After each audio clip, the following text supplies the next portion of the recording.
Ako ng homemade kondensada dahil gagawa kaming ng tapioca with the mango and the melon.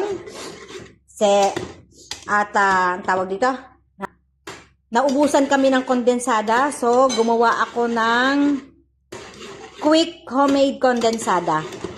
So cornstarch lang to, everyone, and then sugar, and then huwag kalimutan ng gatas kasi importante ang gatas. O, see?